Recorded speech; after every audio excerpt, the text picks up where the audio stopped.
মুরব্বীরা দেখেছেন, ইয়াংরা নাম শুনে থাকবেন, বাংলাদেশের 100 বছরের অন্যতম শ্রেষ্ঠ সন্তান হাফিজ হুজুর রহমতুল্লাহ আলাইহি। আজ থেকে প্রায় 40 বছর হয়ে গেছে হুজুরের ইন্তেকাল। 1987 সালে হুজুর ইন্তেকাল করেছেন। হাফিজ হুজুর 1981 সালে রাজনীতিতে অংশগ্রহণ করেছিলেন। ওনার বয়স তখন প্রায় 90 বছর। কত সালে শহীদ প্রেসিডেন্ট জিয়াউর রহমান সাহেব যখন মারা গেলেন, তার ইন্তেকালের পরে হাফিজ হুজুর রহমতুল্লাহ আলাইহি বললেন যে আমি নির্বাচন করব। হাফিজ হুজুর নির্বাচন করার আগে বিএনপি, আওয়ামী লীগ সহ সকল বড় বড় রাজনৈতিক দলগুলোর নেতৃবৃন্দের কাছে চিঠি লিখছেন। কি লিখছেন?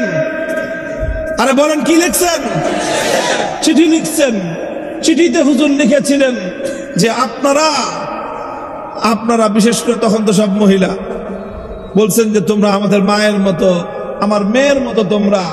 আমি তোমাদেরকে বলি, তোমরা যেহেতু মুসলমানের সন্তান, তোমরা একটা ঘোষণা দাও, একটা কাজ করো যে এই দেশে আল্লাহর আইনের বিরুদ্ধে যে আইনগুলি আছে সেগুলো বাতিল করে দাও, আর আল্লাহর আইনের সাথে সঙ্গতি রেখে প্রত্যেকটা আইন করো। এটা আল্লাহর দ্বীনের আলেম হিসেবে, জাতির অভিভাবক হিসেবে সমস্ত আলেম সমাজের পক্ষ থেকে আমি তোমাদেরকে এই দাওয়াত দিচ্ছি। এই দাওয়াত তোমরা কবুল করো। তোমাদের রাষ্ট্র এবং সরকার পরিচালনায় যত সহযোগিতা লাগে আমরা করব। কিন্তু হুজুরের এই দাওয়াত কেউ গ্রহণ করে নাই। যখন কেউ গ্রহণ করে নাই, তখন হাফিজ হুজুর রহমতুল্লাহ আলাইহি 1981 সালে তিনি বললেন যে আমি তাহলে ইলেকশন করব। কেন ইলেকশন করবেন হুজুর? আপনার এত বয়স হয়ে গেছে, 90 বছর হুজুর তখন বয়স প্রায়। এই বয়সে কি আপনার রাষ্ট্রপতি হওয়ার খায়েশ জাগছে? এই বয়সে আপনার রাজনীতি করার খায়েশ হলো? হুজুর বললেন যে না, রাষ্ট্রপতি হওয়ার খায়েশ আমাদের নাই। তোমাদের এই সিংহাসনের চেয়ে আমার সালার চটের মূল্য অনেক বেশি। আলেম ওলামারা, বুজুর্গরা সালার চটের উপর বসে থাকে। দুনিয়ার বড় বড় ক্ষমতাসীন মানুষরা তাদের পায়ের সামনে এসে হাঁটু গেড়ে বসে থাকে। আল্লাহ সম্মান তাদেরকে কম দেন নাই, প্রভাব প্রতিপত্তিও তাদের কম দেন নাই। আমরা ক্ষমতার খায়েশ নিয়ে আমি রাজনীতিতে আসি নাই।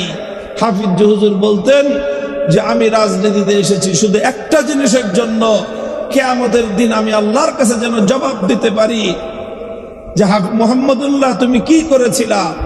আমি আল্লাহকে বলবো যে আল্লাহ, আমি প্রথমে শাসকদেরকে চিঠি লিখে বলেছিলাম যে তোমরা আল্লাহর আইনের বিরুদ্ধে যত আইন আছে সব আইন বাতিল করো, আর আল্লাহর আইনের বিরুদ্ধে, কোরআনের আইনের বিরুদ্ধে কোনো আইন করবা না। এই একটা প্রতিশ্রুতি দাও, তাহলে আমরা তোমাদেরকে সহযোগিতা করব। কিন্তু কেউ আমাদের এই কথা রাখে নাই। যখন এই কথা রাখে নাই, তখন আল্লাহ যদি আমাকে প্রশ্ন করে এরপরে তুমি কি করছো, তুমি কি জনগণের কাছে এই কথাটা বলছো? জনগণকে বলতা যে হে জনগণ, হে আমার দেশের মানুষ, হে আমার দেশের জনসাধারণ, আপনারা যদি চান যে আমরা আল্লাহর জমিনে আল্লাহর বিধান বাস্তবায়ন করি, আপনারা আমাদেরকে সমর্থন দেন। আমরা আপনাদের সমর্থন নিয়ে আমাদের ব্যক্তিগত এজেন্ডা বাস্তবায়ন করব না, দলীয় এজেন্ডা বাস্তবায়ন করব না। একটা কাজ শুধু, আল্লাহর জমিনে বাস্তবায়ন করব কার বিধান। এই ম্যান্ডেট নিয়ে হাফিজ হুজুর 80 বয়সে বাংলাদেশের মানুষের কাছে তিনি নির্বাচনে অবতীর্ণ হয়েছিলেন। আর তিনি বলেছিলেন 90 বছর পর্যন্ত খানকায় বসে আল্লাহ আল্লাহ জিকির করেছি, রাতের বেলায় তাহাজ্জুদের নামাজ পড়ে পড়ে কান্নাকাটি করেছি। হাফিজ হুজুরকে যারা দেখেছেন তারা তো দেখেছেন, তারা সাক্ষী দিবেন। আমি নিজে দেখেছি হুজুরের জুবান কোনোদিন বন্ধ থাকতো না, জিহ্বা কখনো বন্ধ থাকতো না, 24 ঘন্টা ওনার জিহ্বা নড়তো। আল্লাহ আল্লাহ জিকির এমন জারি হয়েছিল। আমরা এটাও শুনেছি হাফিজ হুজুর সম্পর্কে, যখন হুজুর বাথরুমে যেতেন, টয়লেটে যেতেন, ওখানে তো জিকির করা নিষেধ, আল্লাহর নাম উচ্চারণ করা নিষেধ, কিন্তু ওনার জুবান এমন জারি হয়ে গেছিল যে উনি না করলেও জুবান আপনা আপনি জারি হয়ে যেত। এই জন্য টয়লেটে গিয়ে জিহ্বাকে দাঁত দিয়ে কামড় দিয়ে রাখতেন। বাথরুমে গিয়ে জিহ্বার দাঁত দিয়ে কামড় দিয়ে নিয়ন্ত্রণ করতেন যে এখানে জিকির করা যাবে না। আর এর বাইরে 24 ঘন্টা জিকির চলতে থাকতো, ঘুমন্ত অবস্থায়ও ওনার জিহ্বা চলত। সেই লোক বলেছেন আমার আরো আগেই জাতির কাছে এই পয়গাম নিয়ে আসা দরকার ছিল।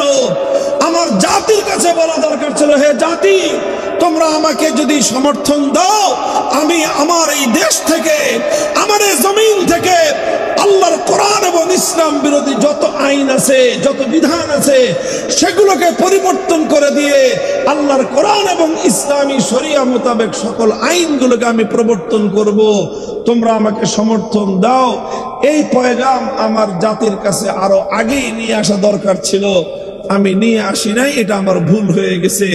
এই জন্য আমি আমার সেই ভুলের তওবা করার জন্য 90 বছর বয়সে আমি জনগণের কাছে ভোট চাই।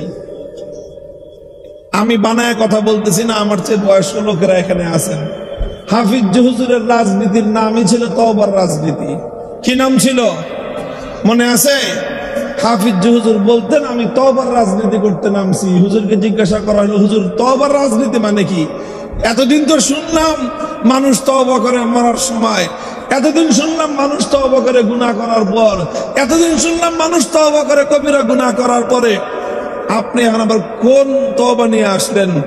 হুজুর বললেন যে তওবার রাজনীতির অর্থ হলো এই, এতদিন পর্যন্ত আমরা গোটা জাতি রাজনৈতিকভাবে অপরাধ করেছি, জাতিগতভাবে আল্লাহর কোরআনের বিরুদ্ধে আমরা আইন তৈরি করেছি, আল্লাহর কোরআনের বিরুদ্ধে আমরা আইন বাস্তবায়ন করে গোটা জাতি শিরক করেছি, গোটা জাতি আল্লাহকে বাদ দিয়ে তাগুতকে আমরা মেনেছি। এটা মস্ত বড় অপরাধ, এটা মস্ত বড় অপরাধ, এটা শিরকের গুনাহ, এটা কুফরের গুনাহ। জাতিগতভাবে আমরা যেই অপরাধ করেছি, এবার নির্বাচনের মাধ্যমে জাতিগতভাবে আমাদের সেই তওবা করতে হবে। এই জন্য আমার রাজনীতির নামই হলো তওবার রাজনীতি। হাফিজ হুজুর এই ডাক দিয়েছিলেন 1981 সালে। কত সালে? আজ 2025 সাল, 45 বছর ইজ পাস্ট, 45 বছর পার হয়ে গেছে। আবার আমরা বাংলার আলেম সমাজ, পীর মাশায়েখ, বুজুর্গানি দ্বীন, আমরা ঐক্যবদ্ধ হয়ে ঘোষণা করতেছি, বাংলাদেশের যে সকল রাজনৈতিক দল আছে তারা যদি আজকে কথা বলে যে আমার দেশে কোরআন সুন্নাহ বিরোধী যত আইন আছে সেগুলো আমরা বাতিল করে দিব, নতুন করে কোরআন সুন্নাহর বিরুদ্ধে কোনো আইন তৈরি করব না, এই কথা যদি আমাদের বড় বড় রাজনৈতিক দলগুলো বলে, খোদার কসম খেয়ে বলি আমরা আলেম ওলামা সব তাদের সঙ্গে একতাবদ্ধ হয়ে কাজ করব। আর যদি এই কথা তাদের কাছ থেকে না পাওয়া যায় এবং পাওয়া যাওয়ার কোনো সম্ভাবনা নাই, তাহলে আমরা জাতিকে বলতেছি, হে জাতি, 45 বছর আগে বাংলার এক হাঙ্কার শ্রেষ্ঠ বুজুর্গ, শতাব্দীর সেরা বুজুর্গ হাফিজ হুজুর তোমাদেরকে যে আযান দিছিলেন 2025 সালে 26 সালে আমরা আবার তোমাদেরকে সেই আযান দিতে চাই। হে জাতি, এতদিন আমার দেশে কোরআন বিরোধী আইন চলেছে, ইসলাম বিরোধী আইন চলেছে, আসো আমরা ঐক্যবদ্ধ হই। অনেক কিছুর জন্য তো আমরা বিপ্লব করেছি, ফ্যাসিবাদকে হটানোর জন্য লড়াই করেছি, স্বৈরাচারীকে হটানোর জন্য লড়াই করেছি, ভোট চোরকে হটানোর জন্য লড়াই করেছি। আসো আরেকটা লড়াই করব, সেই লড়াই ব্যক্তির স্বার্থে নয়, সেই লড়াই দলের স্বার্থে নয়, সেই লড়াই হবে আল্লাহর জমিনে আল্লাহর কোরআনের সমাজ কায়েমের জন্য, কোরআনের আইন বাস্তবায়নের জন্য।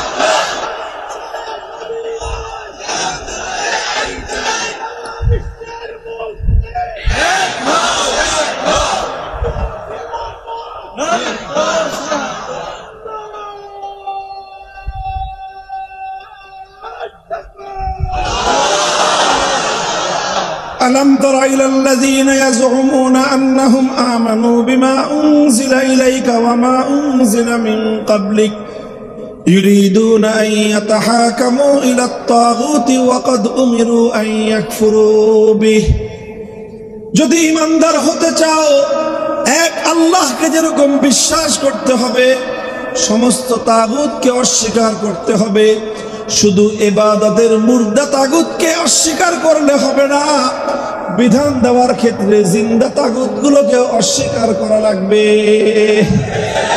তাই রাজি আছেন তো রাজি থাকবেন তো আরে ভাই জোটবদ্ধ হই না ঐক্যবদ্ধ হই জনগণ যদি ঐক্যবদ্ধ হয় সাহায্য করবেন কে ইয়াদুল্লাহি আলাল জামাআহ আমার আল্লাহ বলেছেন আমার ইমানদার বান্দারা যখন ঐক্যবদ্ধ হয় আমি আল্লাহ আমার আসমানি সাহায্য তাদের পক্ষে নাজিল করে দেই বাংলার তরুণ যুবকরা প্রমাণ করেছে জাতিকে মুক্ত করার জন্য জাতিকে অভিশাপ থেকে মুক্তি দেওয়ার জন্য বড় রাজনৈতিক দলও লাগে না বড় রাজনৈতিক নেতাও লাগে না জাতি যদি ঐক্যবদ্ধ হয় আর যদি তাদের ইচ্ছা সৎ হয় সাহায্য করেন কে জুলাই বিপ্লবে সাহায্য করেছেন কে আগস্টে সাহায্য করেছেন কে আল্লাহর দ্বীন কায়েমের জন্য কোরআনী শাসন কায়েমের জন্য